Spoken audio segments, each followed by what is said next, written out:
नमस्कार, आप देख रहे हैं यूपी तक और मैं हूं रजत सिंह। उत्तर प्रदेश के जो विधानसभा चुनाव हैं वो खत्म हो चुके हैं। बीजेपी को बड़ी जीत मिली है और अखिलेश यादव ने भी एक अच्छी खासी टक्कर दी है, लेकिन एक पेच फंस गया है। दरअसल अखिलेश यादव आजमगढ़ से सांसद हैं और अब वो करहल से जीतकर विधायक भी बन चुके हैं। समस्या ये है कि अब उनको कोई न कोई एक सीट छोड़नी पड़ेगी, या तो वो विधायक रहेंगे या तो वो सांसद रहेंगे। लेकिन बड़ा सवाल ये है कि अब अखिलेश यादव करेंगे क्या और उससे होगा क्या। तो हमारे साथ मौजूद है नीरज जी। नीरज जी, आपका स्वागत है। सबसे पहला सवाल ये कि अखिलेश यादव अगर सीधा कर देता हूँ, करेंगे क्या? बिल्कुल, अब सबसे बड़ी बात यही है कि अखिलेश यादव जीत के आंकड़े से कितने भी दूर रहे हों, लेकिन उन्होंने पिछली बार के मुकाबले 2017 के मुकाबले काफ़ी अच्छा प्रदर्शन किया है। 100 से ज़्यादा सीटें अकेले उनकी पार्टी लेकर आई है। तो अब अखिलेश यादव क्या करेंगे? वो करहल, मैनपुरी के करहल की सीट छोड़ेंगे, यानी विधायक के तौर पर अपनी सीट छोड़ेंगे, या फिर सांसद के तौर पर अपनी सीट छोड़ेंगे। तो रजत, ज़्यादा जो लखनऊ के पावर कॉरिडोर्स में जो ज़्यादा चर्चा है वो इस बात की है कि वो करहल से सीट छोड़ सकते हैं। उसकी वजह यह है कि संसद में समाजवादी पार्टी के सिर्फ 5 सांसद हैं। अगर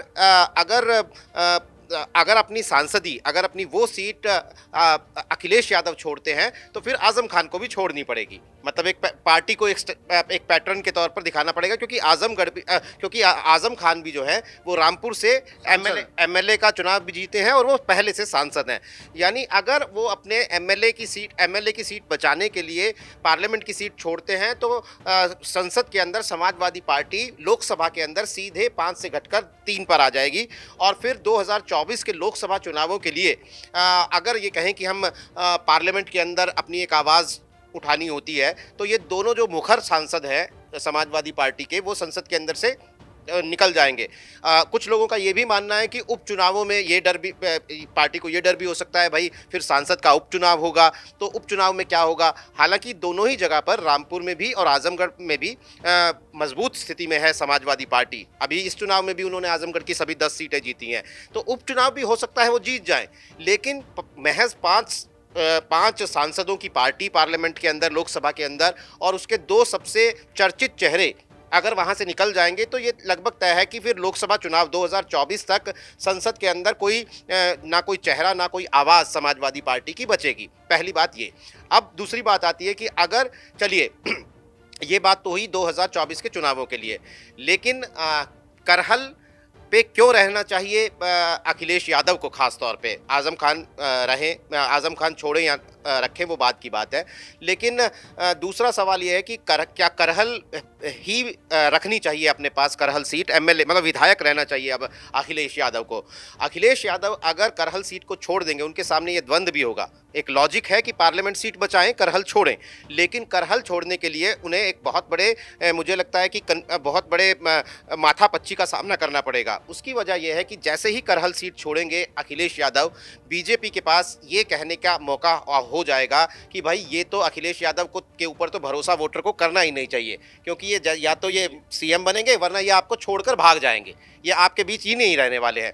पहली बात। दूसरी बात ये कि अगर वो विधानसभा के अंदर रहते हैं, 111 प्लस 14 जो अलाइज के विधायक है, 125 विधायकों के साथ अगर वो नेता प्रतिपक्ष बनते हैं या वो ना भी बने, लेकिन वो विधानसभा के अंदर लगातार अपनी पार्टी की, जनता की और विपक्ष की आवाज को उठा सकते हैं। देखिए, यही तो करना होता है ना। पूरे 5 साल तो आपको यही करना हो। यही आरोप भी रहा कि अखिलेश यादव यही नहीं कर पाए। बिल्कुल, उनकी सक्रियता कम रही 5 साल। लेकिन क्या बड़ा है?